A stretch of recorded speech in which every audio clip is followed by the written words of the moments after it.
കേരളത്തിൻ്റെ chief secretary അത്രയും ഒരു പവർഫുൾ ആയിട്ടുള്ളൊരു പോസ്റ്റാണ് ഇട്ടിരിക്കുന്നത്.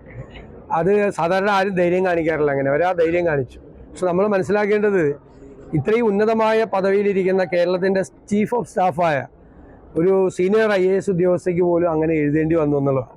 അപ്പോൾ കേരളം തമ്മിൽ പുരോഗമന കേരളമാണ് എന്നൊക്കെ നമ്മൾ അഭിമാനിക്കുന്നെങ്കിലും ഒരുപാട് പേരുടെ മനസ്സുകളിൽ യാഥാസ്ഥിതികമായ ചിന്തയുണ്ട്. എന്താണ് കറുപ്പിൻ്റെ കുഴപ്പം? കറുപ്പിന് എന്താ കുറവ്? ഞാൻ പറയില്ല, എൻ്റെ അമ്മയുടെ നിറവും കറുപ്പായിരുന്നു എന്ന് ഞാൻ പറഞ്ഞു. എനിക്ക് ചെറുപ്പത്തിലെ സങ്കടം അമ്മയുടെ പോലത്തെ കറുപ്പാകാൻ പറ്റിയില്ലല്ലോ എന്നാണ്. കറുപ്പിന് എന്താ കുഴപ്പം? അത് തിരിച്ച് ചോദിച്ചു എന്നുള്ളതാണ് ആ പോസ്റ്റിൻ്റെ ഏറ്റവും വലിയ ഒരു പ്രസക്തി.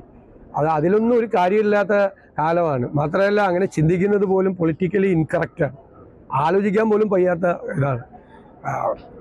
കേരളം ഇപ്പോഴും യാഥാസ്ഥിതിക ചിന്തകൾ, വർഗീയതയുടെ കാര്യത്തിലാണെങ്കിലും ഇത്തരം കാര്യങ്ങളിലാണെങ്കിലും ഒരുപാട് യാഥാസ്ഥിതിക ചിന്തകൾ വച്ചു പുലർത്തുന്ന ഒരു സ്ഥലമാണ് എന്നുള്ള ഓർമ്മപ്പെടുത്തൽ കൂടിയാണ് ശരിക്കും ഈ പോസ്റ്റ്. ഉണ്ടാകണം ഉറപ്പായിട്ട്. പുതിയ തലമുറയിലേക്ക് അത് പോകരുത്. നമ്മളിപ്പോൾ സോഷ്യൽ മീഡിയയിൽ ചില കമൻറ്റുകൾ ശ്രദ്ധിച്ചാൽ എത്ര വികലമായ മനസ്സുകളാണെന്ന്. പണ്ട് റെയിൽവേ സ്റ്റേഷനിലെ നമ്മുടെ ടോയ്ലറ്റിലും പബ്ലിക് ടോയ്ലറ്റിലൊക്കെ അശ്ലീലം എഴുതി വയ്ക്കുകയായിരുന്നു ആളുകൾ. ഇപ്പോൾ അവിടെ ഒന്നും കാണാറില്ല അശ്ലീലം, കാരണം അവരെല്ലാം സോഷ്യൽ മീഡിയയിലുണ്ട്.